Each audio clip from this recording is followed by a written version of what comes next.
There will be a presentation followed by plenty of opportunities for question and discussions. The event will be about an hour long and we will finish on time. Please keep your microphones muted and cameras switched off during the presentation. The slide deck will be made available after the event in a follow-up email to everyone that attended today. There will be a clean recording of this and all other masterclasses in the resources section of the RISE website. We'll provide all our useful links in the chat. Please keep questions in the chat function as we go, or there'll also be opportunity to ask questions directly after the presentation. And finally, there'll be a quick poll on the word cloud at the end of the session. Please complete them to help us understand the level of knowledge in our topics. Thank you for joining again, and I want to hand over to Louise Hyde to start today's presentation. Thank you so much. Perfect. Welcome, everyone. So we're generating your leads for your Warm Homes local grant projects. My name is Louise. I'm a consultant at Turner & Townsend, and I'll be bringing in some examples from previous roles. So I'll talk a little bit about that just now. I started off as a project officer at the National Energy Foundation, so working on fuel poverty projects, and then worked as a graduate energy officer at Portsmouth City Council, so I can bring in experiences from these projects. So they did social housing ones and private housing as well, and lots of marketing and great examples that we can talk about today. And now I'll be working with Turner & Townsend, supporting, and I've worked on Hug and so on. So delighted to speak about this today. And we're going to be talking about the importance of generating leads, methods of engagement and marketing, general tips, and identifying any barriers and how you can overcome these. So we're going to start off today just a little bit on the DESNZ eligibility checker tool. So this is a tool which went live on the 1st of April. Residents can self-refer, and local authorities and consortia will have a portal in which they can receive those referrals and they can check eligibility. So if you want to know a little bit more about this, there is a separate webinar that goes into this in more detail. There's some FAQs there, so we'll have the link for that. And homeowners can use that. They've got a version or a side of that. So this is to help sort of empower homeowners to easily check their eligibility, and help generate some leads and referrals for yourselves, make things streamlined and help them understand that the Warm Homes funding is out there. I think there was a similar tool for Hug, so hopefully if you've delivered Hug you might be kind of familiar with what this is. But yeah, please do. There's more information on this in the webinar, and there's a FAQ link there about the eligibility checker. But yeah, that went live on the 1st of April. So now we're going to be talking about what the importance of generating leads are. So you've won your funding to deliver the local grant, and really that in a nutshell, we're going to say that you've been awarded funding to deliver a certain amount of homes. You've got to think about working back from, if you're delivering 100 homes, how many homes will you have to do outreach to at the start to then convert them into installs and completions. So it might be that you actually have to do outreach to 3 times as many homes as you want to install in order to account for things like the dropout or the property not being suitable and so on. So we'll talk a bit about that. It's also, an important part of PAS 2035. So all of the government funded schemes and Warm Homes as to comply with PAS 2035. There are sections in here in the PAS 2035-2023 version as well, talking about the resident handover after the install and engagement plans. So that's part of your compliance as well. Reputational risk. So if you're winning funding and your council name is attached to the funding, you want to make sure that they're going to trust you long term. Also, really fundamentally here, a lot of the households that you might engage with in this project, you might have actually never had contact with them before in any previous works where we're talking about owner occupiers and so on. If you've delivered a social housing project, you might have had lots of engagement and they'll start to build up that trust. This is very different for the local grant. You might not know anything about this household. They might not even have an EPC. They might not really normally engage with the council. Really, this is almost like you're starting fresh with a relationship and the engagement with them. Thinking about that reputational risk. And also it's really important because we're really trying to help reduce fuel poverty and help those in need, make people's lives better. And we've all got those common interests and goals. We all want the same thing here. So thinking about that as well. So touched on some of that. Also some other parts of sort of practicalities about why it's important. So it's going to make the project go smoothly. You know, it's costed and accounted for in terms of your resource. Resident engagement matters in terms of if you're resourcing for, you know, 2 resident engagement officers working full time, 37.5 hours a week or something, thinking about, well, you know, is that going to work for this many homes, or do I need more, or do I need less?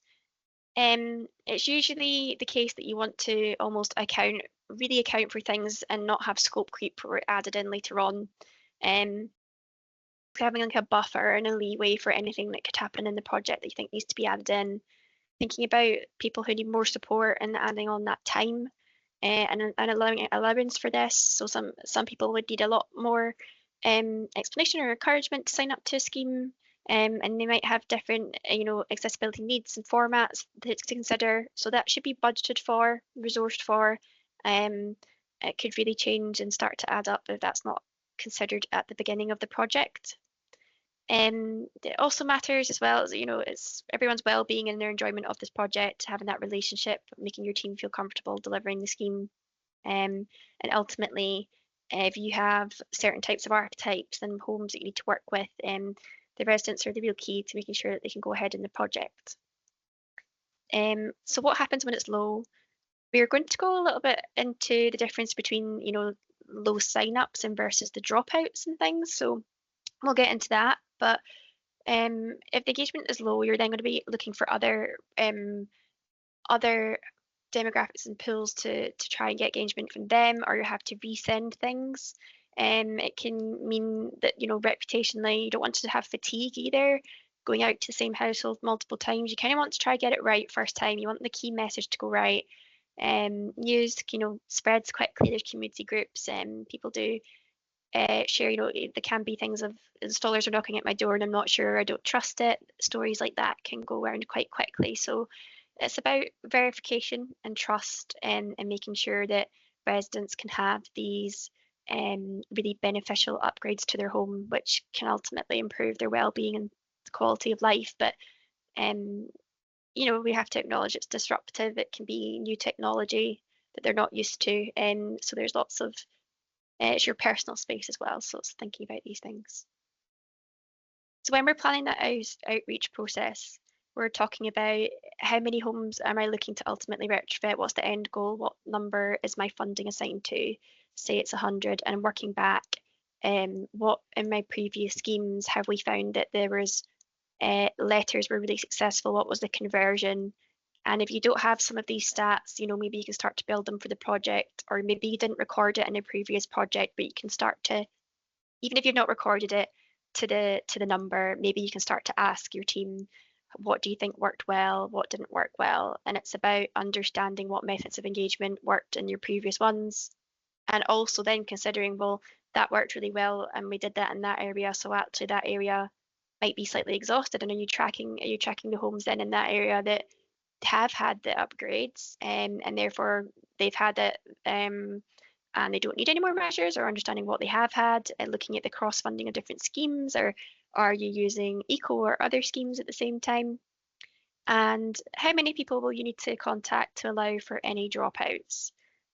Even if you have the most perfect scheme, I think we need to consider that some people will drop out for personal reasons. They, you know, they could be ill, they could be going on holiday, they might need the house for family visiting. It might not be the right time for them, or they might be waiting to see if their neighbour gets done. They might even be moving property. There can be so many factors, so it's considering that, or you might even say account for a bit of dropouts for sort of teething issues. If you know, if you might have like 5 to 10% allowance for, well, what if people drop out for something that you actually need to improve on as well. So really, when we talk about planning this outreach process, we're thinking about, what am I actually saying to people? What's the content of the message? What are the formats and the methods? Am I doing a letter drop? Am I doing events? What other methods of engagement can I do? When am I doing this? So if you've won the funding now and you plan to do engagement over summer or autumn or whenever it is, It's really, it's good to do an announcement in the press or your local council website on we've won, obviously, assuming there's no embargoes in place, but we've won any funding, and please expect to us to be in touch whenever that may be. So bearing that in mind, that you will want to do a bit of an announcement of, we've won funding, and then there's that initial, maybe the first letter that you do. First letter can go out, and that can be quite a high level one. And really, you're then going, "Hi, we won funding. Here's the first letter," and kind of getting a little bit more detailed. And this can mean that when it comes to engage with them, that they're slightly prepped, primed for this engagement. How will you track it? So really important here as well, thinking about all the requirements that you'd have to do for reporting for DESNES or your installer or your senior managers, and thinking about what do you have to report on and what do I want to report on, what is important to me. You might have different KPIs around the number of pre-installs done, pre-install surveys done, the number of installs done, the number of handovers done, number of complaints, number of dropouts, and so on. So the outreach process and lead generation. Lead generation, the leads can be generated by yourselves doing outreach, so marketing and letters and so on, social media. They can also be generated by the installer. Sometimes I think particularly like things like Eco, you can see that the installers generate the leads themselves. It might be part of your package that with your local grant, you might have created some sort of contractor offer where the installer is going to be doing some outreach. That could be something they do. You might even have a reserve list from Hug or other projects that you might have delivered. And then you've also got leads from other teams in the council, or if they found a owner occupier private rental sector team, private sector rental team, maybe you're engaging with landlords or estate agents at a larger scale, maybe these can be quite good leads for you. Or maybe you've got a system where you can talk about adult social care or hospital discharge teams or council tax teams, school teams as well. So education, health, what are the sectors that might be able to make a referral into you? But yeah, essentially then the resident is actually, they sign up or they are referred one or the other, or they're self-referring. They can, if you've got the right mechanism for that, that could happen as well. Then they go through the eligibility checks. This can be covering really helping them understand what kind of eligibility checks are going to take place and how that will happen. So how much of that is done, and what do they need to provide anything, when's that going to happen, how do they have sort of confidence that they're sending it securely, etc. And then things like their contact preferences. So when maybe even something like, yeah, well, what suits you best, what method of contact suits you best, do you want to be emailed, even what day suits you best, what time of day suits you best, and letting them know about any data sharing information items, privacy notices, any consent that's needed around your data sharing agreements. Then they will be sent, providing the eligibility has progressed and appropriately they're eligible for the scheme. You can then sort of say, right, the next stage would be that you're now going to get information sent about all the installs. Although they do need to know that at the start as well, so that they can know they want to do the eligibility checks. And then we know maybe they're not eligible, and maybe that's where you can signpost them to other things. That could be something you could do as well. But yes, it's about making sure that then the information about pre-install surveys and how the process, you don't really want to, I suppose, overly guarantee certain measures if you can't. If it needs to be, they'd have a retrofit assessment. You also want to make sure you're communicating ventilation requirements could be part of this, and that things maybe in other schemes or out with other schemes you might have been able to have had, especially if they're doing it privately, if they're owner occupier, they could potentially, and it's their home, they could potentially have an installer come out, do a survey one day for loft insulation and come back next week and it's all done, or within 2 visits and hours, and it's really short duration. Just to be really clear, this is under PAS requirements and there's the pre-install survey or retrofit assessment, and it's all part of a process, and that'll determine what measures are suitable, and that's looked at so that they know the time scale. I think it's really important to let them know that. Anyway, then the install goes through completion, and you complete the resident handover part and any post install works. So understanding, if it's a measure and any long-term maintenance of the measure, what they need to do and how it can be done. A handover part is part of PAS 2035 compliance as well. And when we talk about that handover as well, is to think about, okay, that could be a written, that could be verbal, but a mixture, understanding different learning styles, and that if the installer just does it verbally, it might be good to leave something written and do a bit of both and understand these different learning styles. Here's some sort of key terms and tracking terms that you might hear in kind of marketing lingo, but we talk about conversion rates, bounce through rates, and click through rates. This can be terms that your marketing team might use to help you see what campaigns are successful. Conversion is to what's going through from your initial outreach into actually applying. So if you post something, you get impressions on social media, for example, and how many impressions actually transfer through to an application. And then, bounce rate and click rate, how many people are clicking through to a link, and you can get unique links to track which, say you've got lots of different methods and formats that are going to direct people to the one website, you can set up different links of the different formats to understand, okay, did the newsletter work well, or did LinkedIn work well, or did the podcast work well? And you can then see the different links because they're tracking it.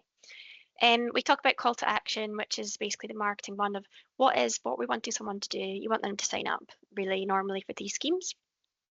We talk about resident engagement journeys and strategies and resident plans. So a customer journey is really mapping what the process is like from their perspective, whereas your resident engagement journey or your resident engagement strategy is more your overall approach, kind of your marketing and the team and the resource behind it. Search engine optimization is also really important, because if you're thinking about maybe what the installer might call something versus what a resident might search. So like I might not necessarily, a resident might not necessarily search like retrofit and then the name of your local council, or retrofit Oxford or retrofit Exeter, Cornwall, or whatever. It might be that they Google like loft insulation Exeter, or loft insulation Exeter Council, something like that, like their terminology, thinking about what works for them, and what they might Google, and how they're going to find this. This is all about making sure that your service is accessible and findable in the best ways. So thinking about how you can really market it. Then is kind of nurturing the leads. If your installer's doing it or you're doing that, is maybe follow up things on, following it up and nurturing it in some way. Market segmentation is understanding as well about your different audiences and demographics and what they may need. And I think it's quite important here just to talk about, fuel poverty rates. We're talking about, there's lots of data and statistics to show that it's actually, it could be single parents, families with children under 5 that are really at risk of fuel poverty, things like that. So that can be really something as about how you can tailor your marketing campaign to work for families, bearing in mind their day-to-day schedule in life, going to school and busy after school activities and things. How you engage with them is going to be really, really different to how you engage with different demographics. Now I'm going to move on to the differentiation between signing up and dropping out. So the low sign-ups and the high dropout rates have very different root causes and therefore very different mitigation processes. So a low sign-up rate is an indication, really. It could be different things. It could be that the marketing hasn't worked, that there's a fear of technology, that there is bad press, concerns about the scheme or not being eligible. And you can mitigate these in very different ways to how you would for the high dropout. So high dropout being, this is where you kind of want to somehow find a way, if you can, to track the different dropout rates. Track the reason for the dropouts, because of You can categorize lots of different things under the personal circumstances banner. That's necessarily not something that you can't necessarily do much about. You know, people have lives and you can't really control the fact that they've got something going on that's, you know, very personal, and that's to be counted into the project. Whereas high dropout rates for something that you can have control over and do something about is very different. So if they're dropping out because they've not heard back, the appointment's not been booked, the installer has showed up with no warning. Things like these are things that you can control. And also if they drop out because they didn't realise it was going to take so long, or didn't realise they weren't going to get a certain measure, or didn't realise that it needed ventilation. These are, again, things that you really want to do at the start. So very different. We'll go into it a little bit more in more detail, but very, very different mitigation techniques. So now we're going to talk about identifying outreach barriers. Some barriers for outreach, and feel free, I'm sure you can think of more yourself, or you might have something specific to your area. So you might have different working patterns and hours. You might have you might not understand the technology. There could be mess and disruption. All these different things could be anything. Thinking about, yeah, bad press, the fear of the long-term maintenance or bills, or maybe they don't understand. Maybe English isn't the first language, and how can you mitigate for that? And how can you think about things you can do? So we'll go into that just now as well. Mess and disruption, you know, you can have things like good case testimonials, case studies testimonials. Also have it in your contract that, you know, they're going to do a good job of making sure the property is clean, tidy afterwards, and you're going to do checks for that. So there could be a system in place for every post install to be checked in some way. And it can be that the installer does their own checks with the customer, and you do your, as a local council, you can also sample and check how they found the installer as well, how the customer, the resident, found the installer. Fear over the poor quality installs. I think this is where you can go into the detail of what the quality assurance is, what steps are, what standards these installers are certified to, what Trustmark is, what PAS is, what happens if something goes wrong, and so on. Additional needs, if they need, I think this is just about checking if anyone needs support in a different way, different formats, different time, maybe they need a bit of extra support. This, you really want to understand, yeah, what you can do to help them engage and find this project accessible. Language barriers, so some of the things you can do is think about, can we get some of our key materials translated into the top non-English speaking languages in the area, and do a bit of research, find out what they are, and get some key materials or the website items translated as well, and then they're ready to go. It could then be that later down the line that there's more text that comes up that needs translated, and that might be an on-demand thing that you have to assess. But I think if you can do that initial stage to get lots of key materials translated, that was really good, making it accessible for everyone, where you can do that. Then we have understanding the refusals from the previous funding streams. So this is kind of some insights from other schemes in the past. Yeah, they're worried about the disruption of the retrofit and the sort of sentimental attachment to their home, and mistrust with the landlord can create sort of the tenant-landlord dynamic as well. That's something to be considered. I think that's where you can really engage with your private sector teams to understand and engage with like landlord networks in your area, landlord forums or estate agents to see what you can do. Now we're going to move on to the methods of outreach. Methods of outreach that you can do for retrofit. This is not an extensive list or exhaustive list. You can actually think of all kinds of things, but just some key ones you can think about. I think first and foremost, and actually it's not on there, but one of the letters, yeah, specific letters. So I mentioned earlier, it could be really good to send out that initial letter to say that the council has won funding to deliver the Warm Homes local grant. The timescales are this. We are aiming to do this. There is some eligibility criteria, and so on. And you could get some measures, but not limited to or not guaranteed. You know, you could talk about measures. You could say, please view our council website, and that's then you're planting the seed, and it means that when a tenant liaison officer follows up in 3 months, 4 months time, or 10 weeks, 2 weeks to think about, well, I've had my letter, I understand that there's a scheme going on and that the council's name and corporate identity. There's also a lot of messaging people, residents, we all have really. The brand and the messaging and trust is really built up through signals and lots of different marketing. And so you can see if it's in the newsletter and they also get a letter and then they see a billboard or a flyer and they see one of your officers at a library doing an engagement event, and then they also see that their GP has the poster on the wall.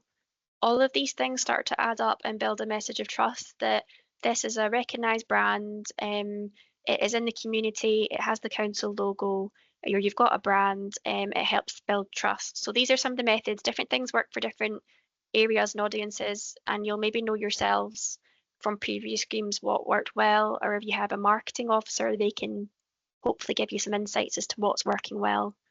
One of the things I would say is maybe try not to put your eggs in, all in the one basket in terms of, as I just mentioned there, the trust and the brand recognition is built up across lots of different events, and therefore you do have to have a bit of a spread in multiple methods of engagement. Also thinking about the hard to reach groups and people who might be in more rural areas who maybe maybe not got a good bus service or train service, maybe they don't drive. Thinking about how you're going to engage and what can you do, different working patterns. Some people work night shift, back shift type things.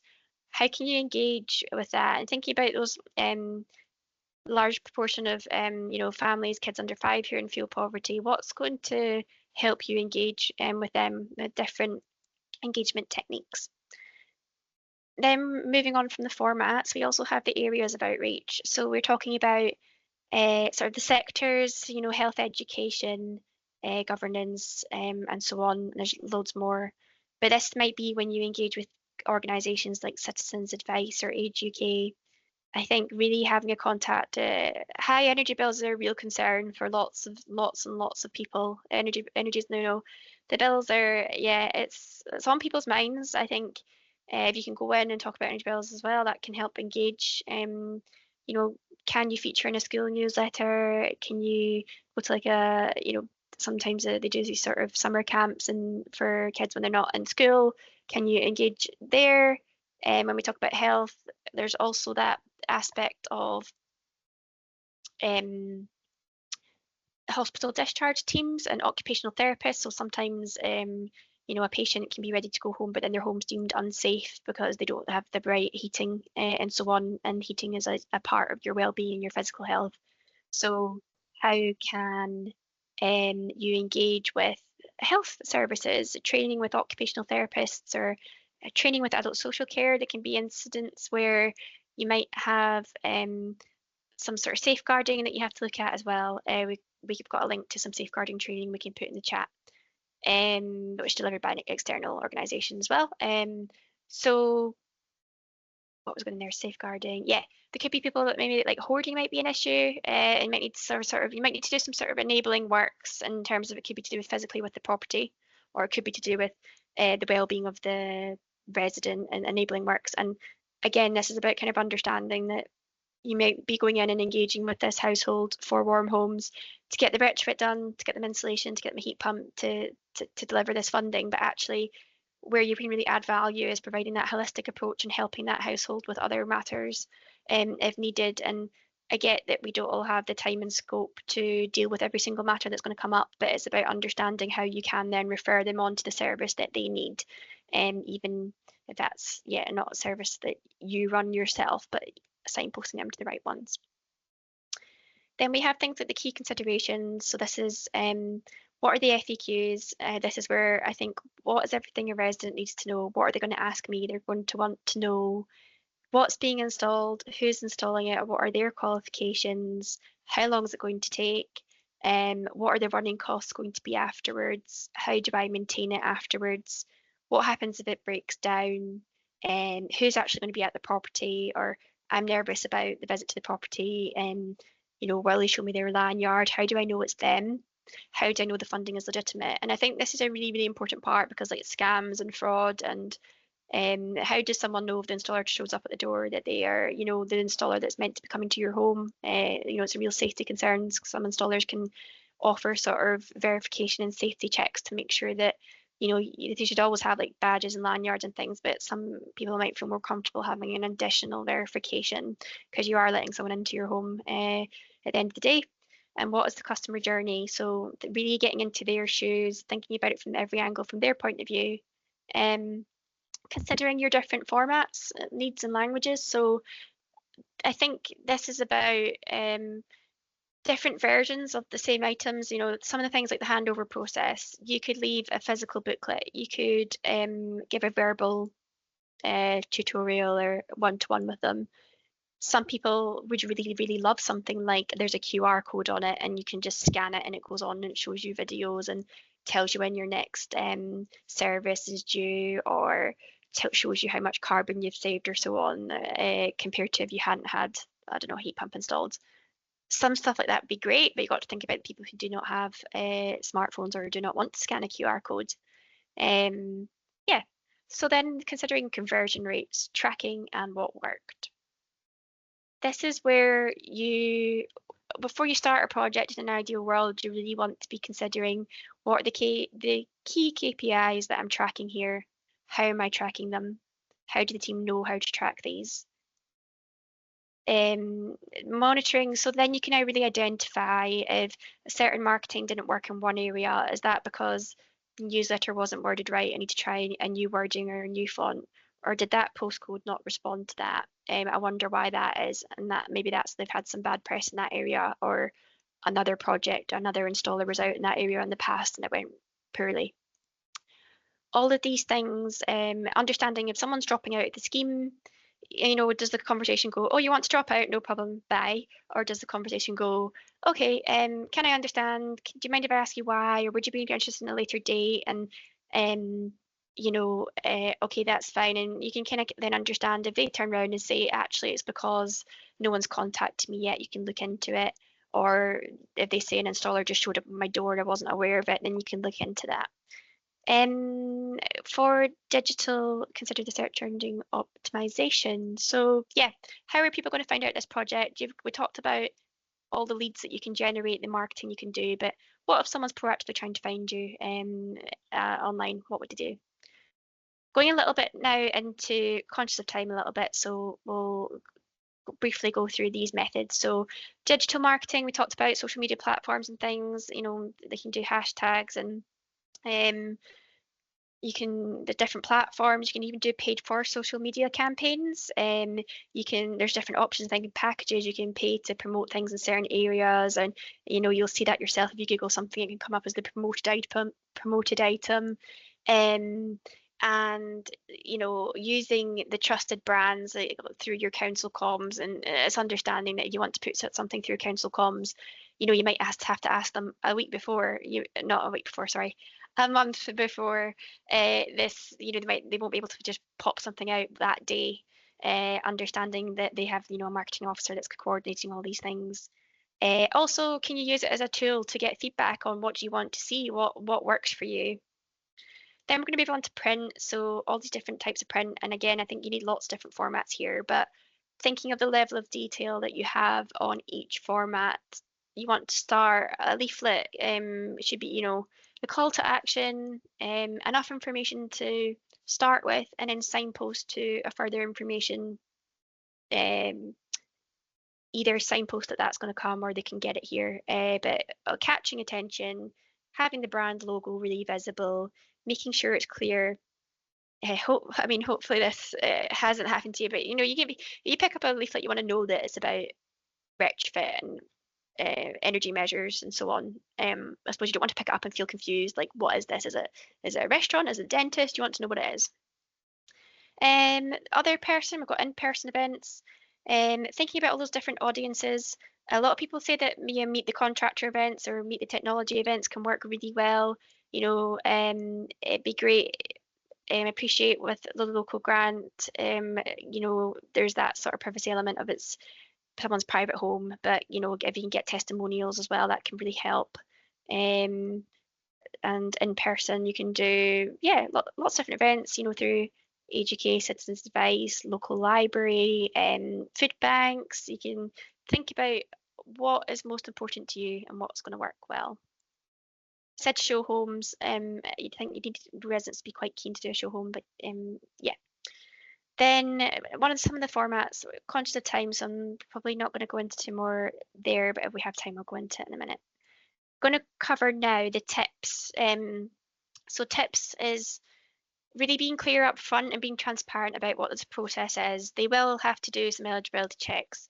You might not be able to guarantee certain measures. It's not going to be an install overnight. This is a process, but it's a worthwhile process because you're going in and assessing the home and understanding what works for that property and understanding what's the best solution and how that's going to provide bill savings to them, that's going to make a real difference to their lives, and the carbon savings too as well. Essentially putting people at the heart of your resident engagement strategy, simplifying, thinking about how can I do this all in one hit, provide all the information, condense it down a little bit, kind of like bombarding them, or they're not going to get too fatigued, or that everything is considered strategically. If they're having one and then another and then another, that you're able to streamline it into these strategic communications, and you're not having to follow up then a day or an hour later saying, oh, sorry, I forgot to add in all this stuff. Eligibility. We talked about this at the start, but the eligibility checker tool went live on the 1st of April. This is a way for residents to refer, and there's a webinar with more information on that. Reaching out to the right areas, identification and postcodes, it might be something that worth like mapping and thinking about this and thinking about your area, the topography, the terrain. Is it rural? Is it is there a real contrast in your area? Certain areas, you'll know your areas the best, and gathering those insights from your team, all that local knowledge in there from the team can really help. Then data, yes. Essentially generating leads and going out and kind of doing in-person things is really great, but a lot of this is coming originally, from your data, identifying households. It can be really, we do lots of data masterclasses which can go into this in a lot more detail. So I think for the data aspect, what I will say is that, yeah, compared to a social housing project where you've got a lot of information on the property or the tenant, as we touched on earlier, for this project, if you're working with owner occupiers, they might not even have an EPC, and they might have never really engaged with the council before, potentially. So this is real, the data could be really quite missing here, and what can you do? Previous data from previous projects, you might actually be sitting here thinking, I've actually got a leftover list from Hug, LAD, Eco, any other project, and I've got my list, I know my properties, and I'm just needing to generate the leads. That might be the case. Language, that is understandable. It's thinking about what language do they relate to? If I start talking about thermal bridging and U values and heat pump coefficients, conduction and radiation and convection, that might not really click with a lot of people. However, for other people, that really clicks and it really works with them. For other people, it's about understanding the bill savings and saying these bill savings are going to help you with your family and your kids in some way. Language, yeah, keeping it simple, making sure the retrofit's not too overly complicated. Internal messaging, making sure everyone, your whole team, temperature checks, making sure they know what's happening, understanding if they're happy with their confidence levels and being able to do resident outreach. Do they feel comfortable with their technical ability and other abilities to do this outreach? Do they feel trained and comfortable? And I think you can do lots to make sure that you are providing like an induction pack, training, formal training, informal training, but it's still really good to check throughout that your team are comfortable. Because there's lots of this, it can be difficult conversations. You sometimes don't know what someone's going to say. There's also a lot of safety as well. Safety for all parties should be considered. Pictures paint 1,000 words on a slide with it should mainly words, but sorry about that. There was a lot of variety. We try to have a lot of variety here through Rise. Case studies could be in different formats. Thinking about, maybe look at your own website quite critically, look at it from a very critical eye and think, if I look at this, do I feel engaged? Do I relate to this? Is there a picture of a real person in the technology? I can appreciate it can be really difficult to get case studies, but I think where you can, it adds a lot of value. Because if I could see that someone, 3 streets over from me had the measure, it makes me realise it's in my area and it's, that's my council and so on. Now we're going to go into resources and upcoming events, and I'll do a final summary. We have some upcoming events. You can see here, I think Monday the 5th of May is a bank holiday or public holiday. We have an introduction to retrofit capital works teams. We've got the resident boot camps, guide to planning and retrofit. They're just a few of the ones that are available. We've got, you can go to the RISE website. Happy to talk about other ways that we can support you as well. Let us know what you need and if we can help and what you want to see. That's the best way is for us to find out what you want to see. If you can let us know. Relevant resources. So we have masterclasses on demand. We have the toolkits and so on. So yeah, thank you very much for listening. I'm going to do a quick summary now and open the floor to questions. So in summary, the generating the leads, it really can come from different areas. There are different techniques to doing this, but most importantly, I think it's about understanding what kind of volume of leads are you going to need to get to what you achieve. And if you don't necessarily have experience in doing this, if this is maybe your first time delivering such a program and you don't have a previous project to pull from, maybe you can talk to other council teams and understand, maybe speak to other councils that have delivered retrofit or even internally in your own council. What is the engagement rate like? And then that can help you understand how much you're going to have to do. And actually that might, even if you're not in procurement yet, maybe that initial conversation then on how many leads you're going to have to generate as a whole, that might then determine actually whether you want to do it yourselves or whether you would feel more comfortable getting a contractor involved to take on some of that responsibility potentially. It's a fair thing to raise. It's like, do you have the resource to do that, or can you get a contractor if you feel that you can't do that? Conscious of time, but there is a few other formats that I want to just pull on here that I think are useful as well. But yeah, when I worked at Portsmouth, they did some really sort of innovative, creative things as well. They had vehicle wraps for the contractors. So if you've got a contractor, a maintenance contractor that are going out to properties and are going to be parked there doing repair works at a home for the whole day, having that a contractor van with your logo in some way, if you've got a brand, can really help. Again, especially with high density, like if it's a tower, a high rise or something, if they're parked there all day, people can see that and put the brand recognition in place. They also did billboards as well, and they had energy mascots to help families and kids engage with retrofit and energy, and did things like energy crosswords and so on. And the mascots were part of that, relating to families, which I think was a really great thing. And you can also see in one of our other masterclasses. Let's leave it there. I'm going to thank you for listening. We'll unmute you all, and you can come on and ask any questions if you like, and I'm going to look at the chat as well. But yeah, thank you for listening.